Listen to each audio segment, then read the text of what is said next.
is always the same. 45 years of hurt in the Challenge Cup. 40 years of hurt as a team. OKR have won the Challenge Cup in 2025.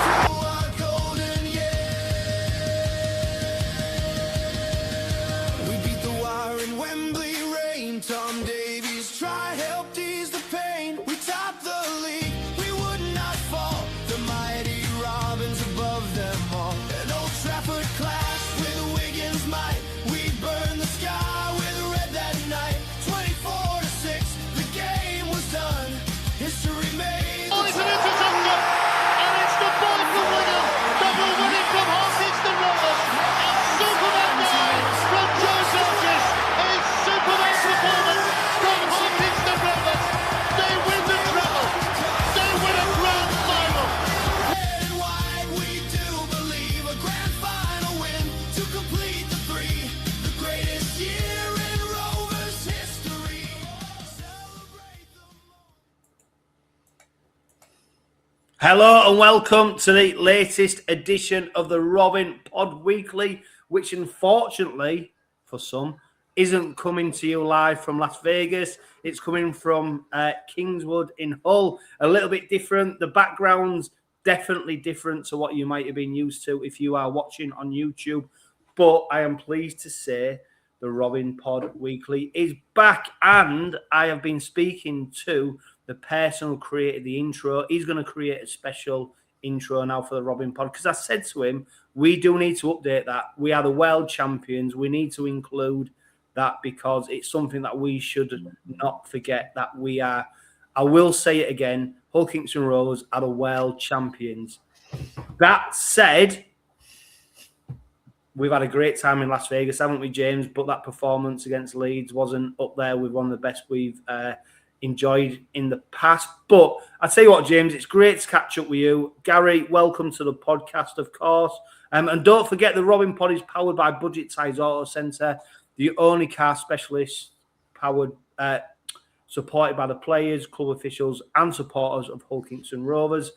James, I remember catching up with you in the Stage Door Casino, one of the cheapest bars in Las Vegas, which is pretty apt for a lot of people in East Hull. We're always looking out for a bargain, aren't we? And it was great to, when you're in Las Vegas, you could be paying upwards of $20, $30 for a drink. It was great to get a $2, $3, $4 drink.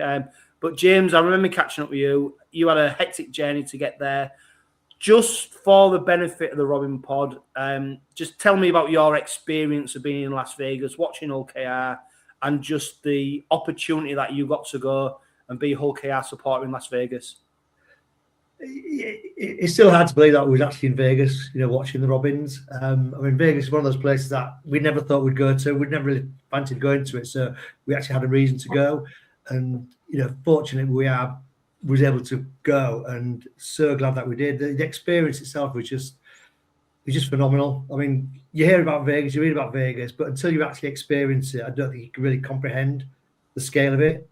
It's just the hotels, the casinos, they're just on a totally different level. We went to Grand Canyon, fantastic time there, show, but it was just an unbelievable experience, and just the whole build up to the game as well. Particularly on that Saturday morning.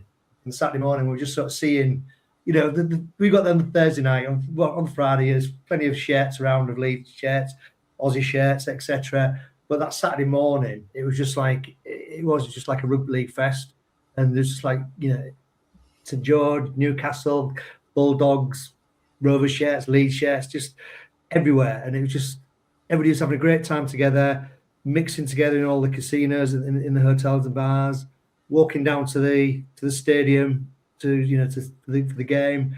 I mean, the stadium itself is just, again, you just can't believe what the stadium was like. Fully enclosed, air conditioned, cup holders on the back of seats, even compensated for the $19 for a beer. But we'll gloss over the game. I think it's just one of those things that it happened. Rovers just didn't turn up for whatever reason. Maybe they got sucked into the razzmatazz. But at the end of the day, it didn't let us spoil the trip. And yeah, it was just a, I think, really trip of a lifetime, really. And, how long I've been supporting the Rovers. To say to me 48 years ago, you're going to go watch Rovers play in Vegas, I'd have just said, I lost what you're on, mate. it was just meeting all fans from other clubs and everything, like like Leonard Gregory and Joey Gould, and just sort of spending time with them that you just don't normally get time to spend away from the game and stuff like that. It was just a fantastic experience, and if you ever get the chance to go to see a game out there, just go. Yeah, and I tell you what, one of my abiding memories was the amount of people I managed to catch up with who watch and listen to the Robin Pod. It was a real privilege to be able to connect with people, and I think that's my abiding memory, James. Like as much as the the infrastructure of Las Vegas, the buildings, the casinos, the stadiums. My abiding memory of the trip was the connection with supporters around the world. Being able to bump into an Australian and he's got a Canterbury Bulldogs shirt on, he's got a St George shirt on, he's got whatever on, and having a conversation just about rugby league, bumping into a Rovers supporter, talking about, days gone by, bumping into a Castleford support. You was literally bumping into an American guy who's got a Wakefield shirt on, and you're like, what are you doing here? But just that conversation just flowed.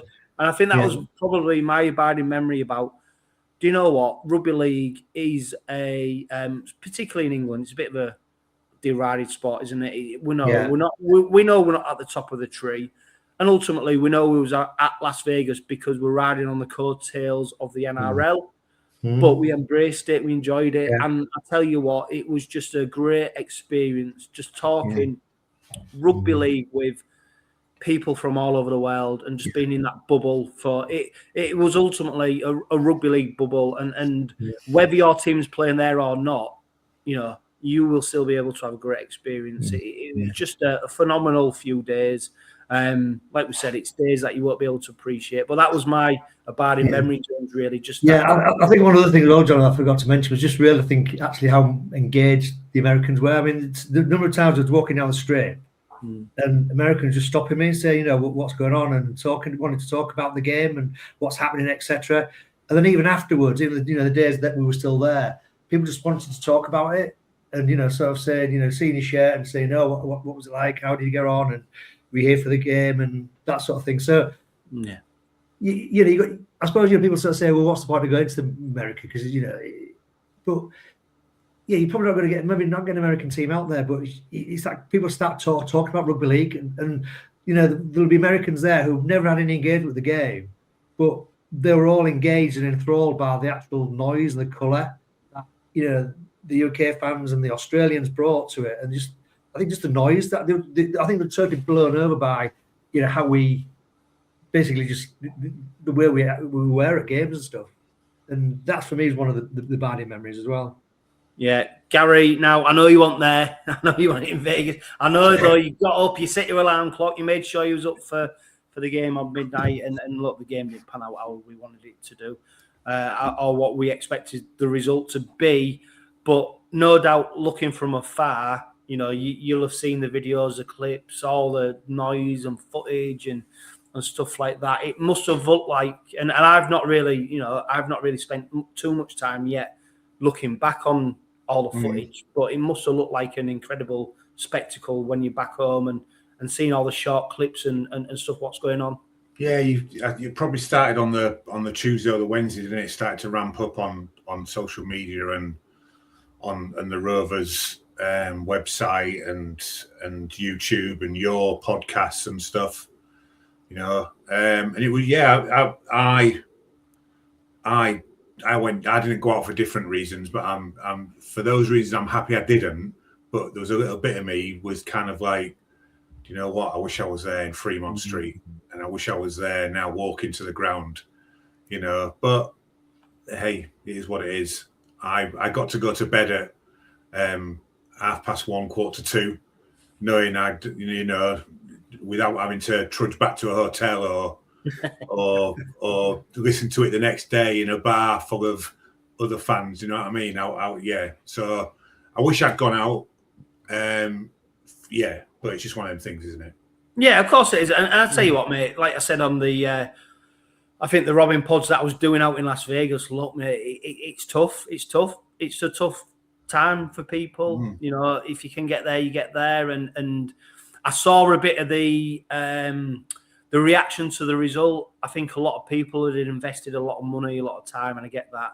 And I think, you know, when I look back at them frustrations and reactions, I think it was just people who would, you know, pretty much put themselves out on a limb to be there. And obviously, we all go there for the result, don't we? The result's the cherry on the top. Yeah. We'll go that way. And I couldn't understand why, you know, people listening and watching to this, they'll have seen people's frustrations. But ultimately, you know, for most people, when you look back in 4, 5, 6 years' time, nobody will mention the result. They'll mention about everything that they've got to experience. Yeah. And that was the package. That was the package, which is different to a grand final, a Challenge Cup final, where you go for the result. You don't go for, the day out's great, but ultimately you only are there for the result. And this was a slightly different feeling because win or lose, you could still have a great time.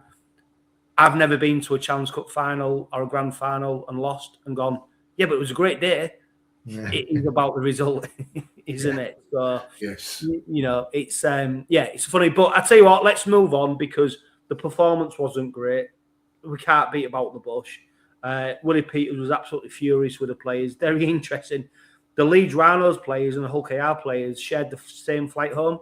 So the mood was very different. I think Julie Gould, if you're listening, watching, it was great to meet up with you. She messaged me that and said that the players were actually on the same flight home and the moods were very different between the players. Rovers were very much head down, not wanting to engage. Leeds were quite sprightly, which is probably not surprising. But it was really important, wasn't it, James, that on the back of that defeat to the Leeds Rhinos, we followed that up with a victory against Huddersfield. Yeah, it was, and it's almost like on Sunday our season started properly. I think, you know, February's just been so unusual that you're never going to see that again, and so we've just got to look at it now rather than 27-round championship. It's 25 rounds, and it was critical that we won on Sunday.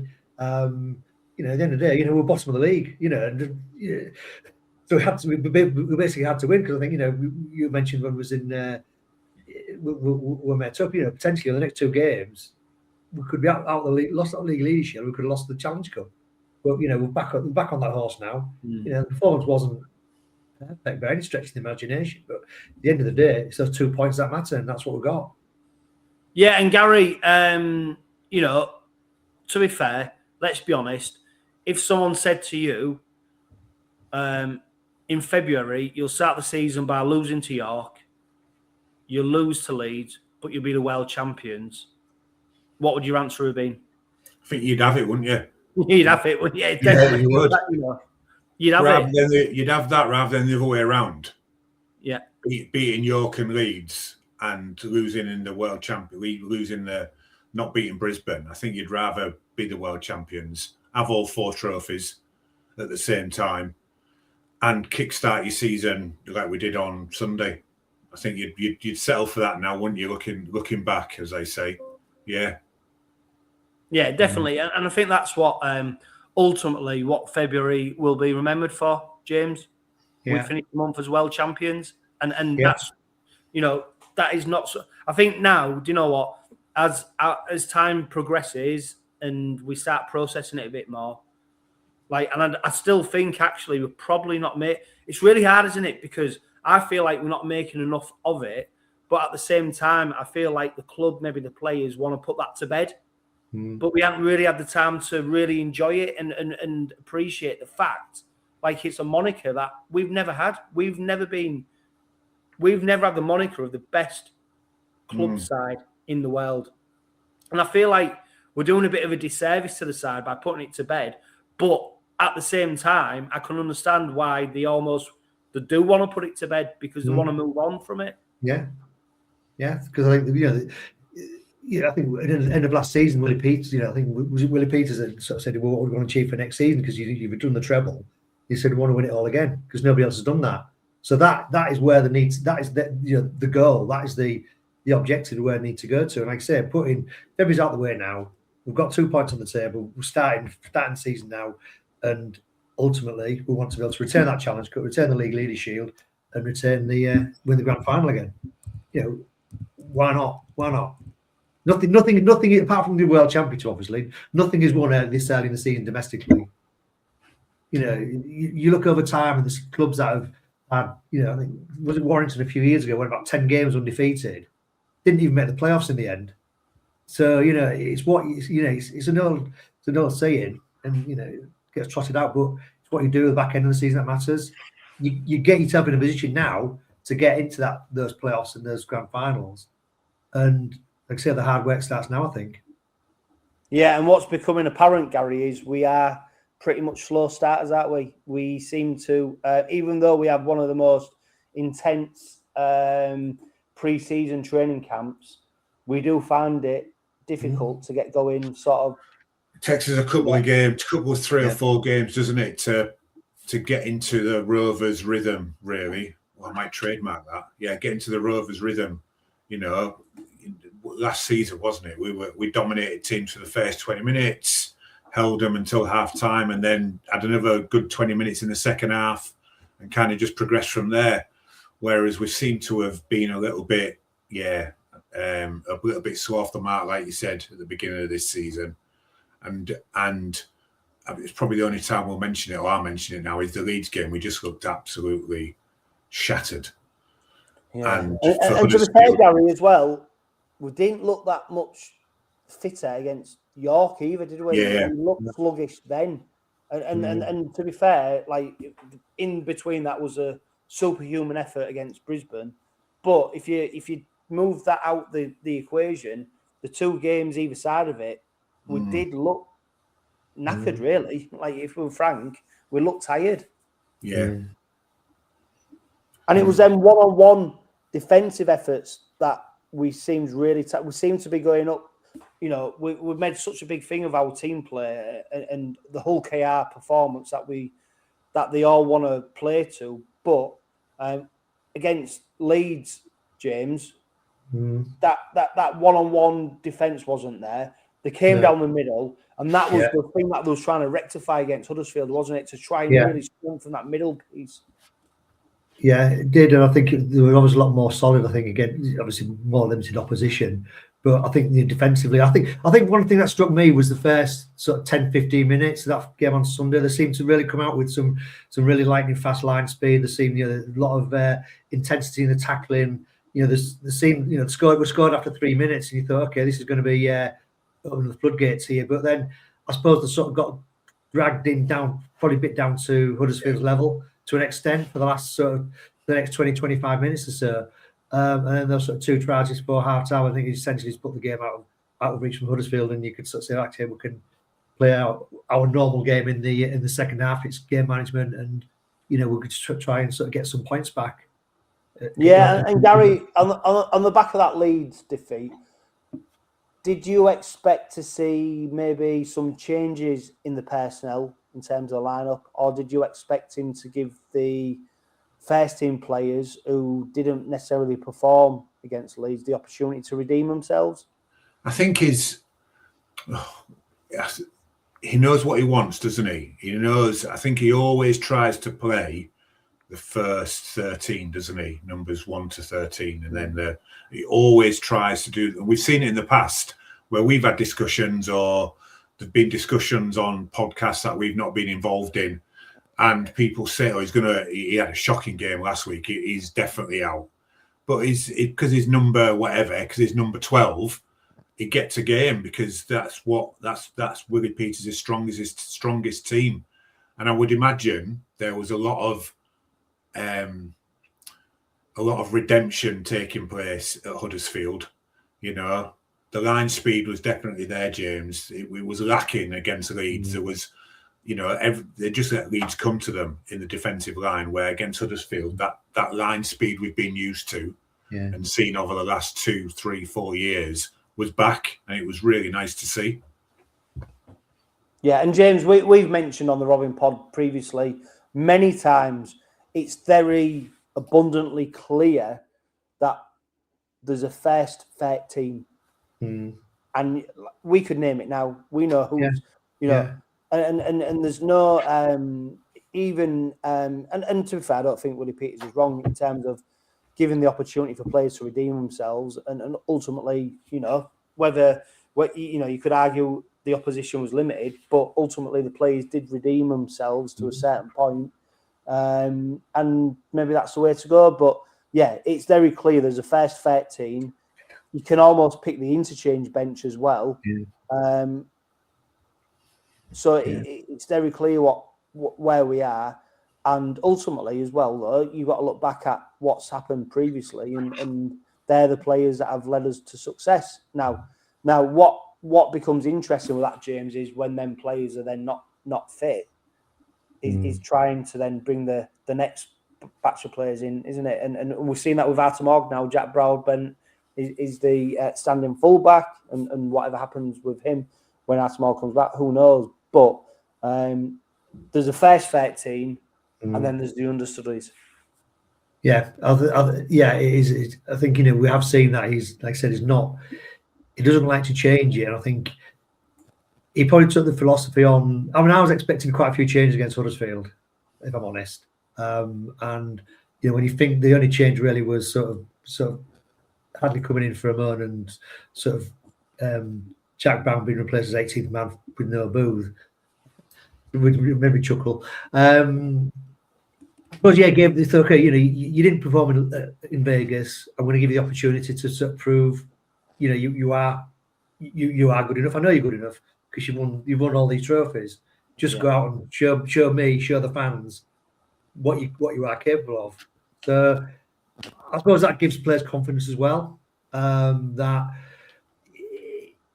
they know that that they are going to get perhaps another chance. But I suppose when you look back at the Vegas game, it was just such a collective abomination that you're thinking, well, actually, you can't sort of drop one player or two players.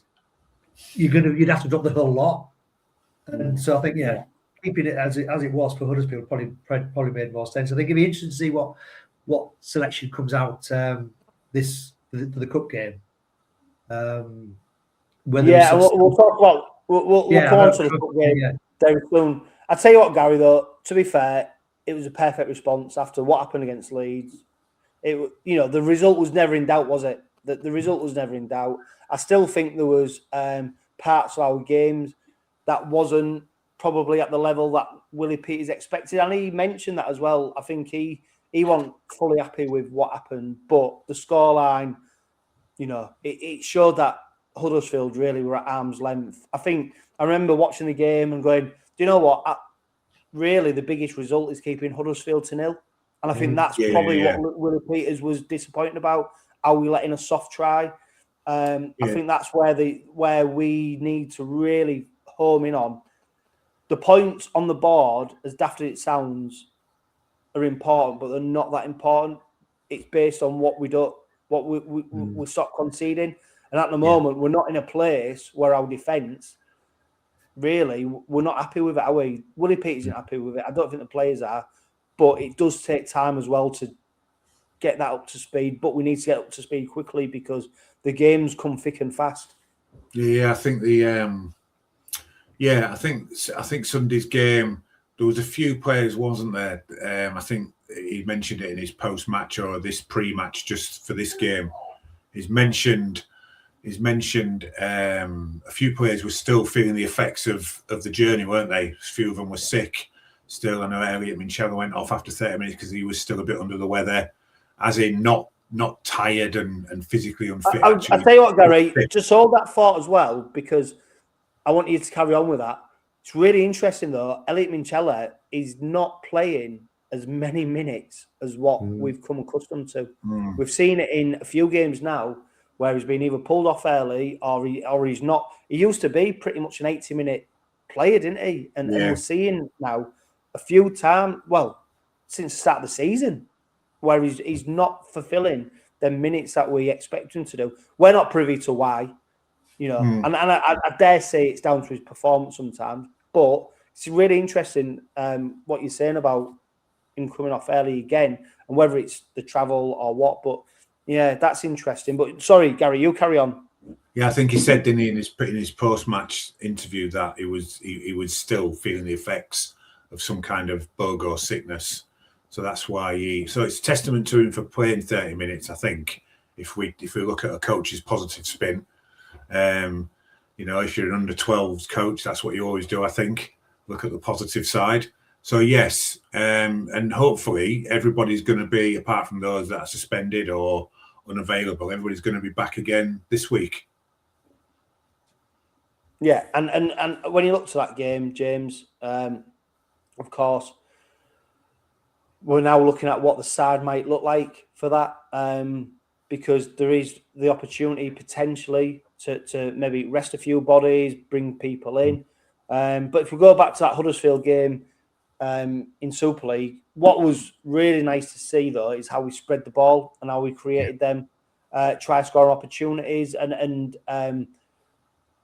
that's what we really need to see more of. And Tom Davis, he was one player who really stepped up on the day. Yeah, it was. It was outstanding.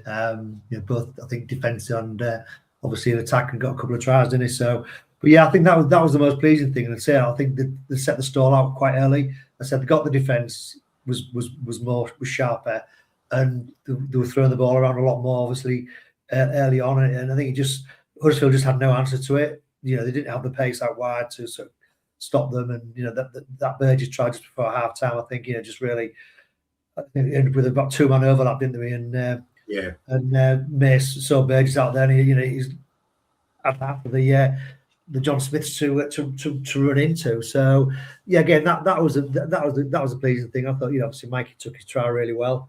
You know, showed some great strength and sent Flanagan for a burger, just like he did to Bevan French in the grand final.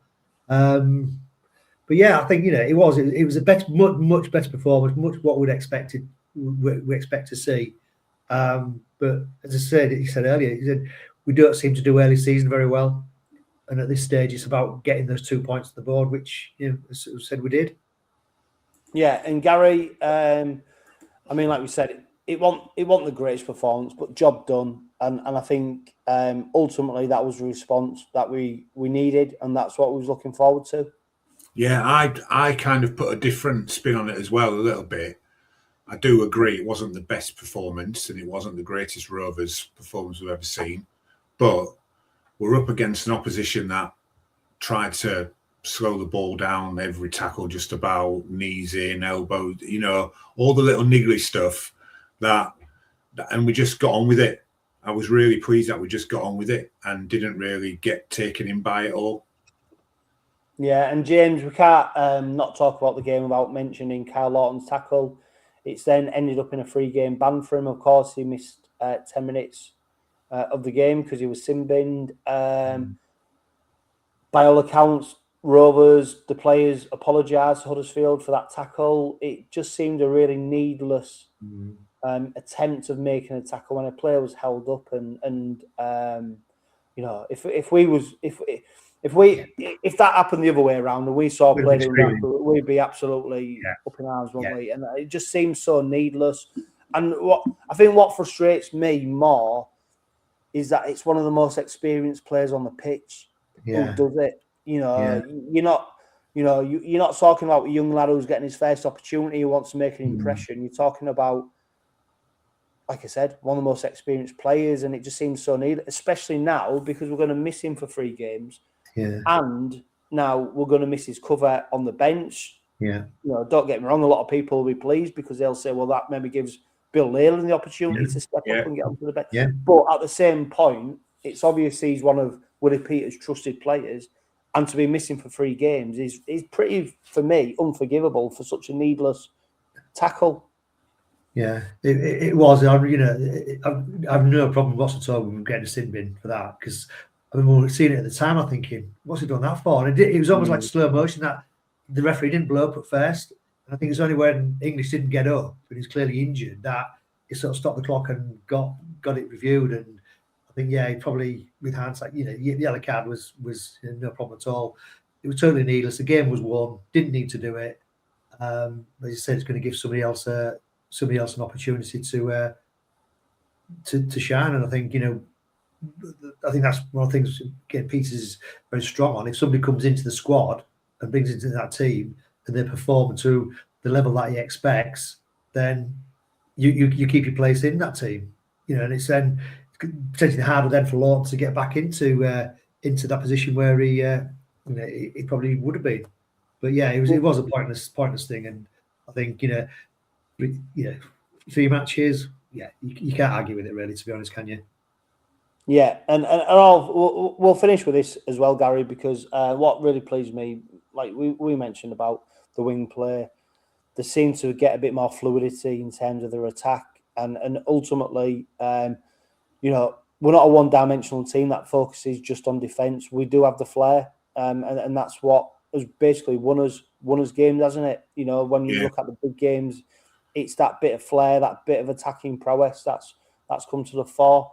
And I think that's what a lot of Rovers fans will have been wanting to see in that Huddersfield game. The last thing we'd wanted to see is a turgid, 12-6 victory or something like that. Yeah. We needed to put points on the board on the back of Vegas and on the back of really the defeat to York as well, because that wasn't a great performance. So we're going to talk about the Huddersfield Challenge Cup game very shortly, but it was just nice to see the Robins put points on the board and almost look like we didn't get out of second gear. Yeah, it was. It's really evident, isn't it? Evident watching the game that Tyrone May wasn't really. It was like he wasn't there, but when you actually watch the game, he ran the show. Yeah, and he was absolutely brilliant on Sunday. I thought nothing. He was just. Wait, we've always said, haven't we? He was playing rugby like he was in a dinner jacket. It was absolutely brilliant. Yeah. Yeah, I tell you what, I've not even. Do you know what, mate? I totally forgot this. Do you listen to the Blokes in the Bar podcast? Bragging the rights. Australian one. Yeah, one of the most popular podcasts. So when we beat obviously Brisbane, so we're listening to the podcast, driving down to Heathrow, ready for the World Cup Challenge, not World Cup, going to Las Vegas, sorry, getting on the plane. So banged on that. It's terrible, isn't it? It's terrible when you get World Cup Challenge and Vegas mixed up. It's terrible. Tomato, innit? Yeah. Tomato. But they was banging on about the referee basically cost Brisbane the game. And I was like, yeah. Brisbane cost Brisbane the game. Yeah, so they're saying, the referee was absolutely shocking. He was a home referee. They didn't get, and I was like, we was like me and Carl, who's been on the Robin pod, we were looking at each other going, I don't think that was the case. Like, and that was with us taking our sort of Rovers tinted spectacles off, but going, I don't think at any point really the referee, influenced the game to the point where you'd say he was a homer. He was a home referee. Yeah. And I just thought, I totally thought I just thought about that. But he didn't, did he? I thought he did a decent job. The referee was you wouldn't be walking away talking about him after the game. The referee didn't drop the ball, did he, on his line? And, No. As an example. And I think that, I think that's where sometimes when you watch the game through Aussie tinted spectacles, it's a bit of a different result, isn't it?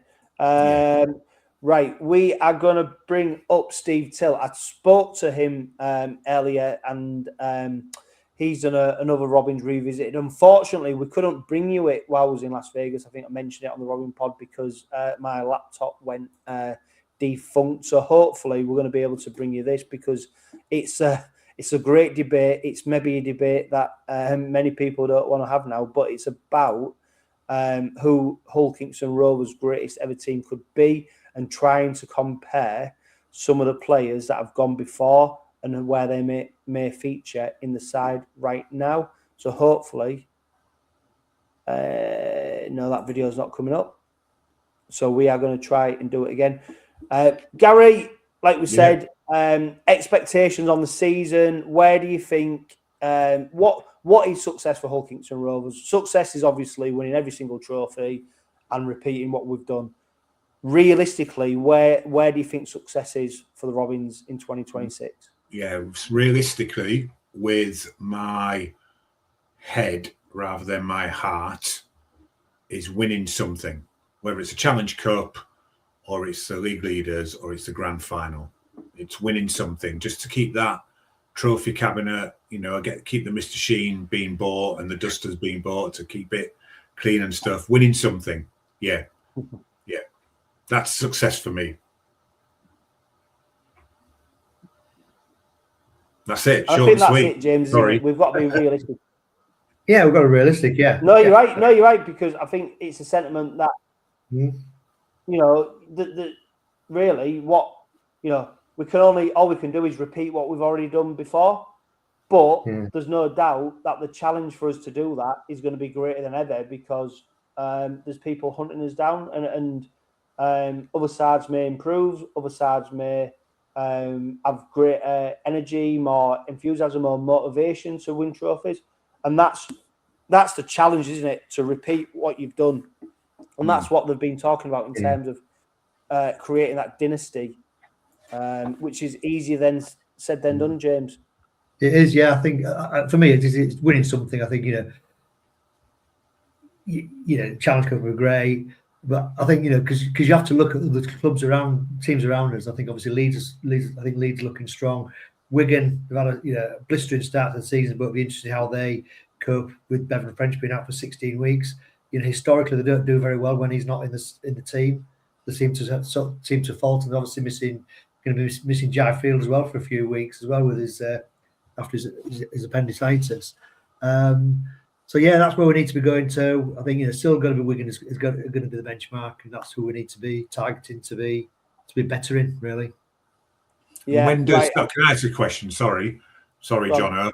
When do we start saying things like when do we start saying, when does the tables change, when we stop saying we've got to go to Wigan and beat them, and Wigan starts saying, well, we've got to go to Rovers now and beat them? Well, that's the conversation we're in now, isn't it? That is where we're at. Yeah. That is where we're at. So, right. Yeah. So, yeah. Steve Till, he recorded an interview. For whatever reason, I'm really sorry, Steve, if you're listening to this, I'll message you. It's not coming up. And I'm not saying Steve's corrupt, but that's what they're saying the file is. Although Steve's a big gambler, so who knows? And he knows his stuff. Sorry, Steve Till. But what we are going to do is carry on the sentiment of the conversation, what we talked about. So Robins Revisited is normally where we look back at a former player, or we look at our opposition. We talk about former games. Steve actually, he twisted it and he talked about where some of these players in the current Hull Kingston Rovers side would line up against if they was compared to maybe players from the golden era of the 80s, or if you go back to the 60s, and who would feature, because it wasn't that long ago, James, was it? And it was before, of course, this success where they created the greatest ever 13. I remember that dream scene painting that they did in the changing rooms when it had, some of the Hull Kingston Rovers greats. And I posed a question to Steve, said, well, on that basis, who do you think would feature in there now? And there's no doubt this current crop, there is players in there who will have to go down as some of the greatest Hull Kingston Rovers players that have ever played for the club. Yeah, I think you've got to, because like I said, just read from what they've won the last season or so. It's that team of the 80s was full of world class stars. So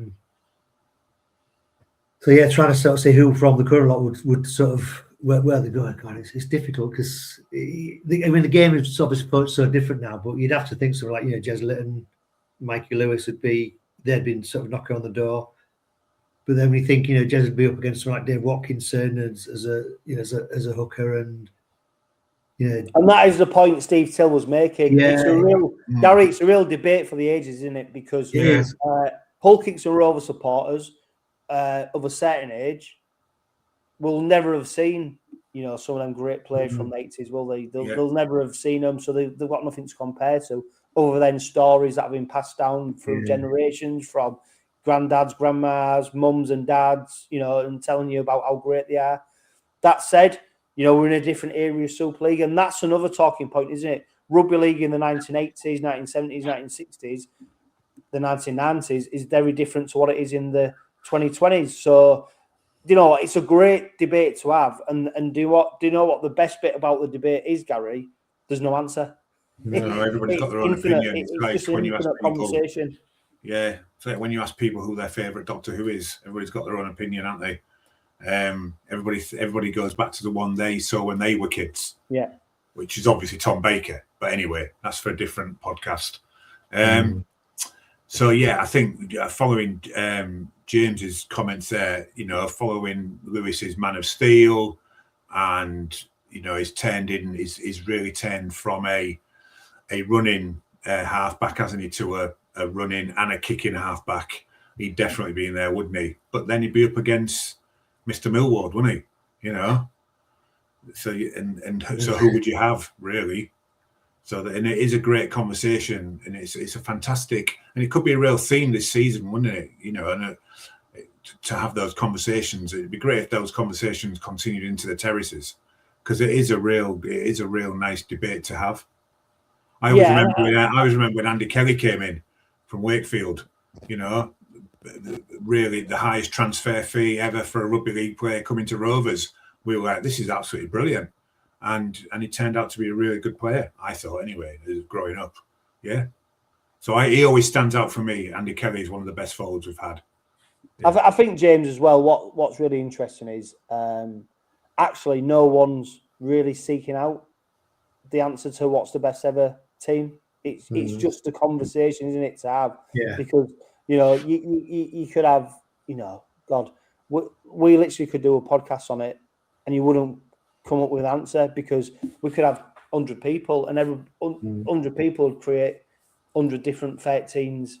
Yeah, you know what there could be, but it's just really interesting, and I think what's really apparent is there's so much love for this current side, and what's really apparent is that when you look back at some of the players who did play in the sort of the heyday of the 80s, they were quite relieved when Rovers did win that, especially that Challenge Cup.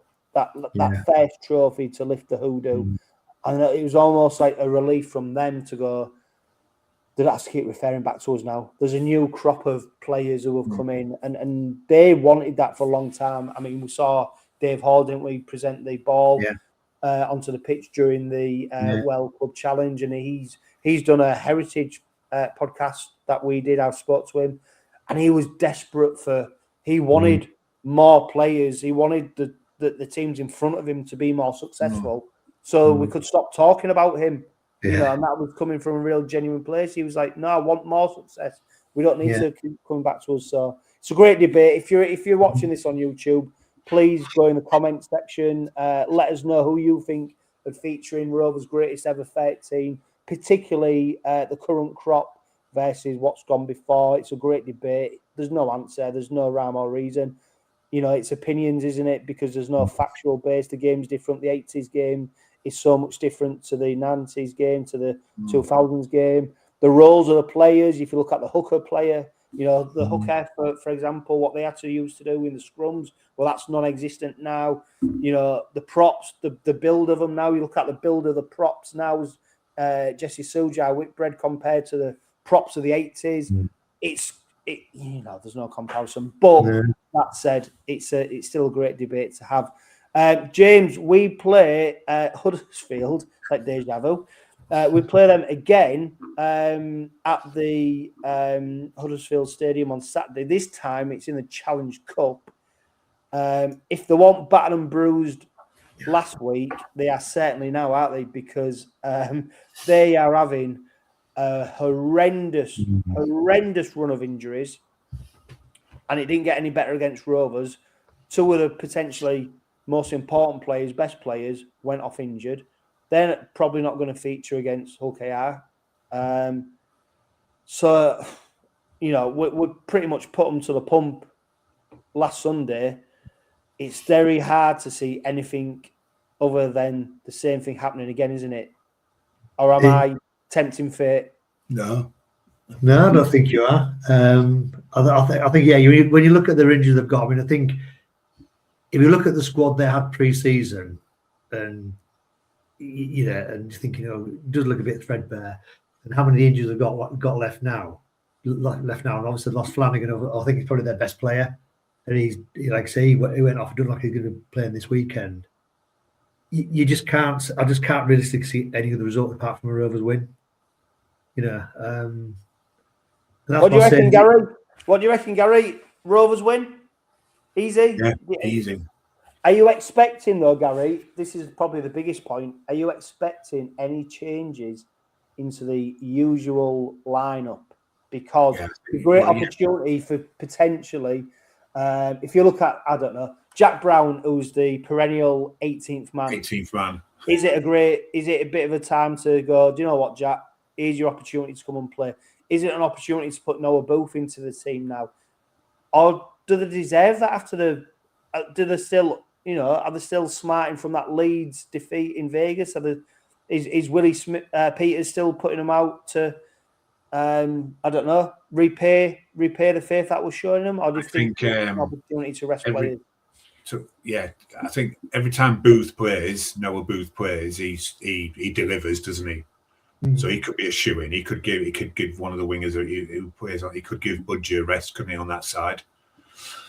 Leyland's going to come in, isn't he, to replace Lawton, who's suspended.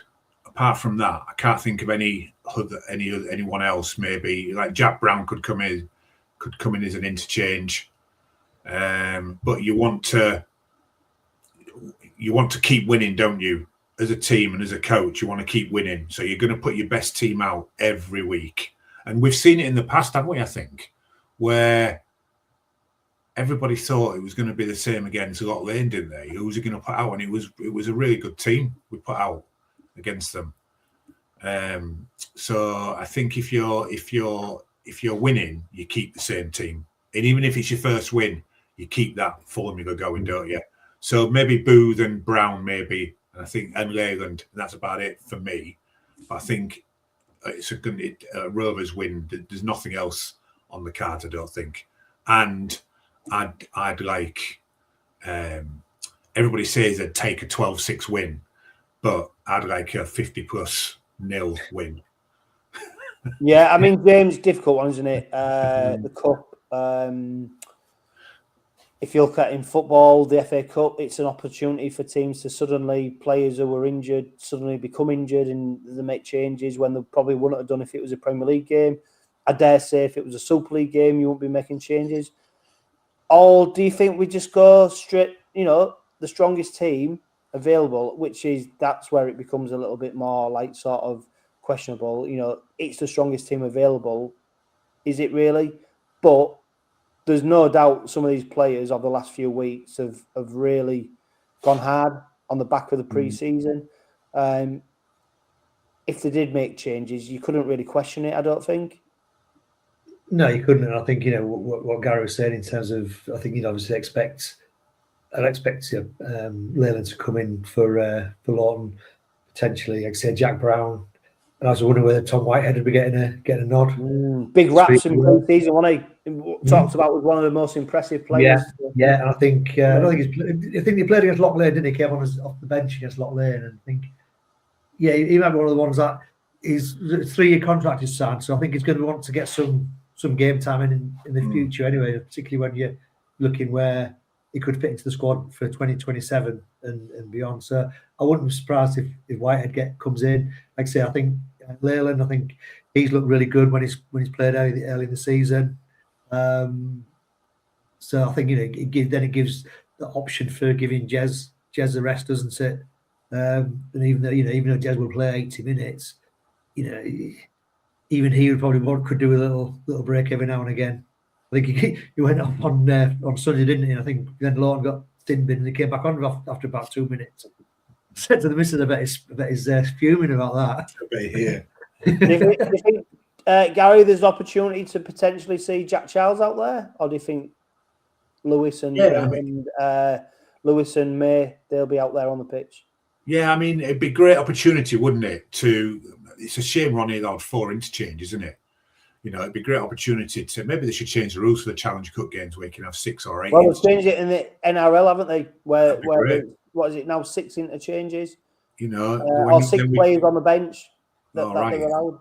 And then you could bring the likes of Jack Charles and Fishwick and that into the bench. And if we do get a commanding lead with 20 minutes to go, then bring them on.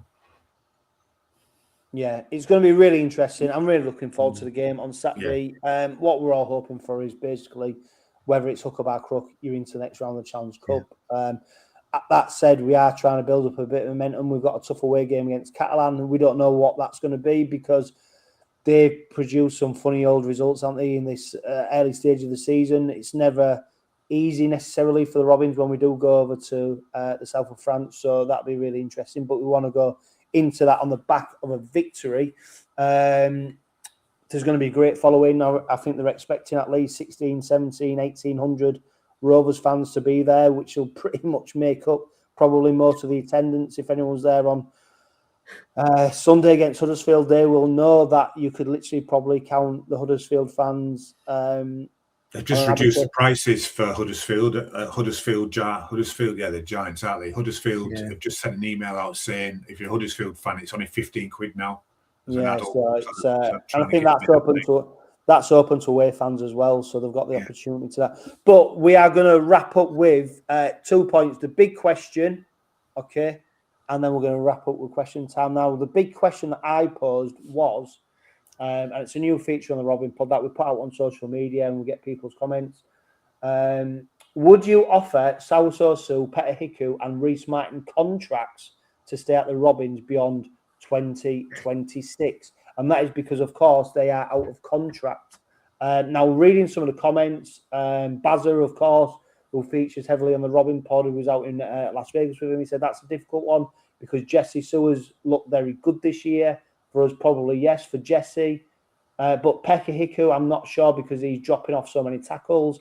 His try-scoring abilities are clear and all to see, but his defence has dropped, so I'd probably say no. Petter and Martin has looked pretty Martin has looked pretty leggy this year. So if Martin finishes this season, well, I'd give him a 1-year contract extension. Graham Major, he says, Reece out.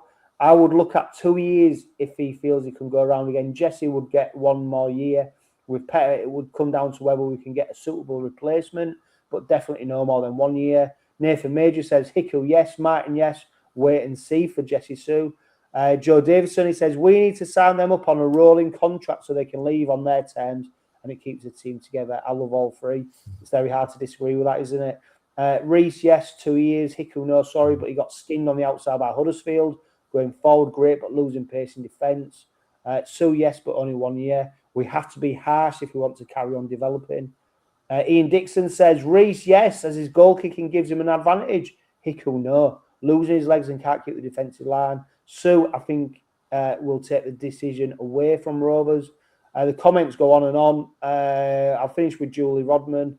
I would keep Reece on still as he has the defence and try scoring ability, and goal kicking is valuable. Su will make his own mind up with his body, whether his body will let him do another year. Hickey has been superb, but I feel 2027 could be another year.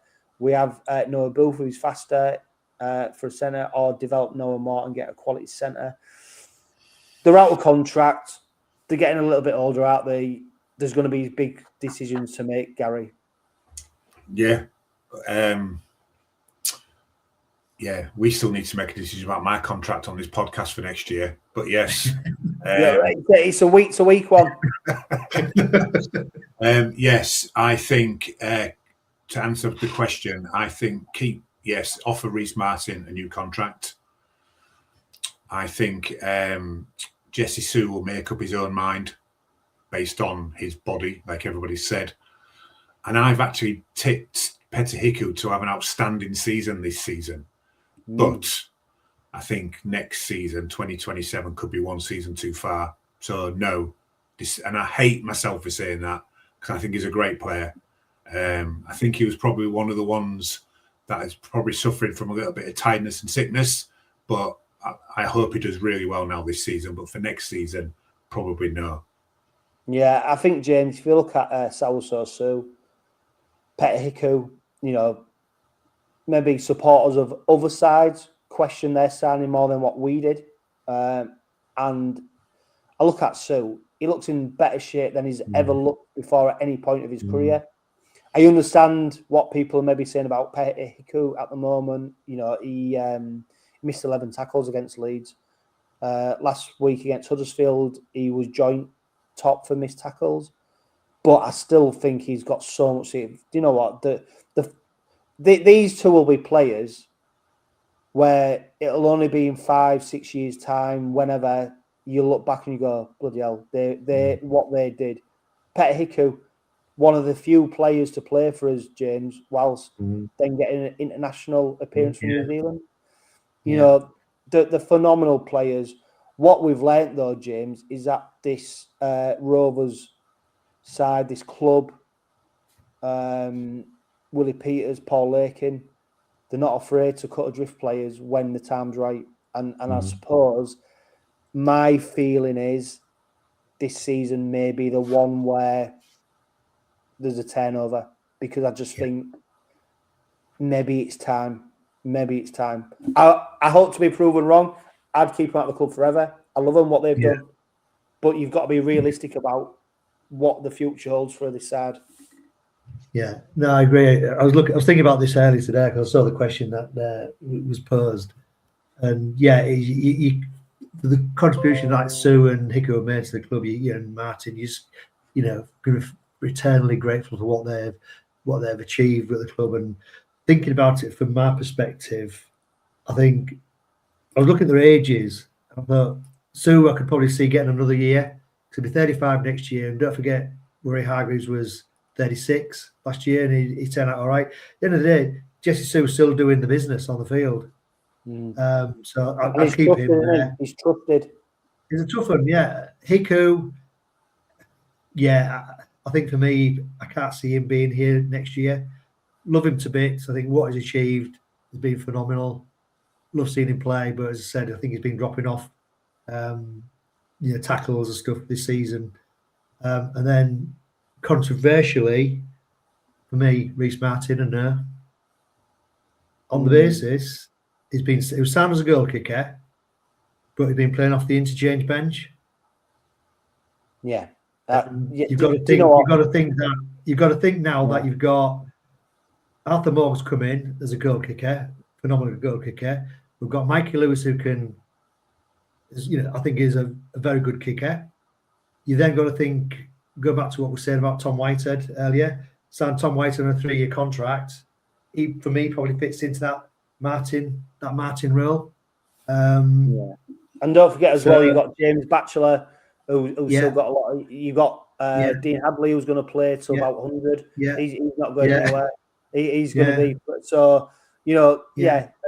So it's understandable. Look, at the end of the day, if all three stay, we'll be absolutely delighted. Oh, good, yeah. I mean, I'm not going to trying to take that because I think they're all.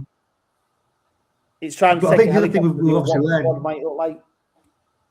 Yeah, I think you also alluded to it a few minutes ago that the club are not averse to cutting players who are in contract. So there may be a couple of players who are currently in contract that, they may decide, actually, we want to see a future away from the club. You're not fitting. You're not going to be part of our plans going forward. Yeah, right. Let's speed up. Bazza Kingston, he says this is in question time now. So great responses. You're right, James, Gary. Everything we said about them. We'll see what happens. Who knows? Who knows what the future holds? We only talk about it with our opinion rather than any insight. Bazza talks about. Do you think we need to dip into the transfer market right now to strengthen our squad? And then if he says, if so, what area do you think we need to improve? Middles or backs? Pick a player you'd love to have in our squad. I don't know. Who would you have? I don't know. Who would you rather have in our squad right now? It's really hard, isn't it? Because it's a tough one, isn't it?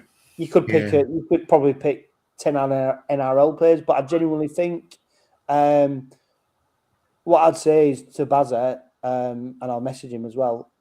I've just got faith in this side. I think this side have got a season basically to go again. and then it's at the back end of this season where we'll see where we are. But I think we've just got to put our faith, haven't we, right now in this side about where they may come and what they're doing. I think that the proof is it. The proof of how good the team is, isn't it? Is when the squad's announced on a Wednesday or a Thursday. I don't think there are any intakes of breath anymore. We all kind of go, that team is absolutely fantastic. I wouldn't change any of the first 13 there, Willie. Well done.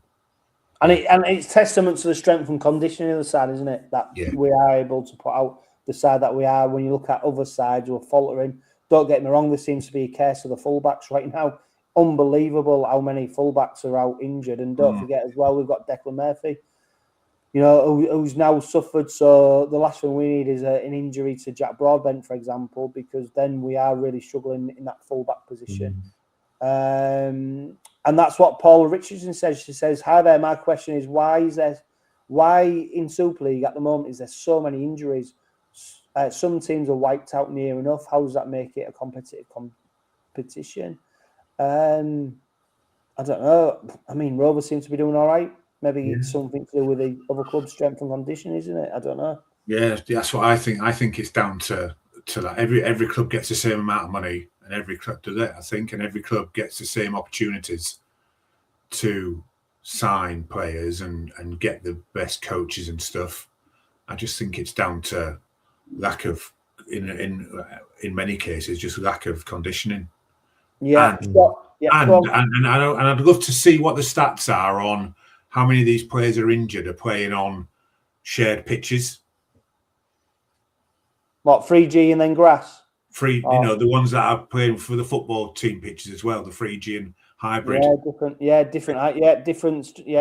Great point. Sean Michael, he's put about Willie Peters playing his strongest 17. I think we've pretty much discussed that. Thanks for that, Sean. I think we preempted your question. James Tom Noble says, "What's going on with our reserves? Hammered by Wyatt and then beaten by London." I mean, I have picked up on them results. If you look at the side, it's not really littered with any experiences in it, and it feels like, and I feel really sorry for the players who are featuring them games. It seems like a necessary evil rather than a benefit to the club. Because when I look at the people who are lining up in them reserve sides, with barring a couple of players, you can't see any of them really featuring in the first team. So it seems like we're fulfilling fixtures rather than really putting a team out that's going to then challenge for first team opportunities. Yeah, it does. I think for me, just probably sort of puts into question what the role of the reserves are. I think, for me, it would be about having your fringe players and getting them to have match practice and get match fitness so they can slot easily into the into that first team. But from, like I say, the teams I'm seeing at the moment, it just seems to be very much a sprinkling of academy players and sort of very much young lads who probably, like I said, it's just fulfilling the fixture. And you look at the squad we've got, you'd have to think, well, actually, there should be a lot of those players who are in what we class as probably the first team squad in the reserves, making up half that reserves team every week, just to sort of get that match fitness so they can slot in if they need to. Yeah, Gary, really quickly, Julia Rodman, God, she's busy. You can tell she's got a lot of time on her hands, and I mean that in the most kindest of ways. What do you think of the refereeing this season so far? York, we seem to have persistent whistleblowing. Now it is eased into some kind of normality. Then we also had the 8-minute sin bin. Refereeing, it's sort of up and down. It's a bit inconsistent, which it normally is at this stage of the season. Gary, I don't know. Yeah, same thing happened last season, didn't it? With a head high tackle rule, loads of sendings off and yellow cards, and then it settled down. There's a few changes this season. I don't mind refereeing I don't mind it really, as long as it's just got to be consistent. So it can either be consistently good, consistently average, or consistently bad. As long as it's consistent, it's fine. Yeah, and Jason Burton and Kev Verity, right. I'll tell you what, we're running out of time, and your question's a really good one. Jason asks about how Super League, whole Super League clubs can work better to strengthen the local junior game. and Kev Verity, he asked something similar about youth coming through at Hull Kingston Rovers.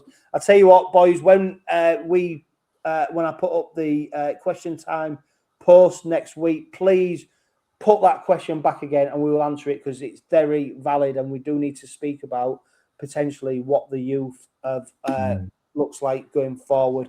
We are coming to the end of the Robin Pod. It is now the end of the Robin Pod. Thank you for everyone who's tuned in, watching on YouTube, or whether you're listening to it on podcast. A huge thanks to Budget Tyres Autocentre, the only car specialist trusted by the players, club officials and supporters of Hull Kingston Rovers. But for now, live, love, laugh and be happy. The Red Army's passion is always the same. 45 years of hurt in the Challenge Cup. 40 years of hurt as a team. Hull KR have won the Challenge Cup in 2024.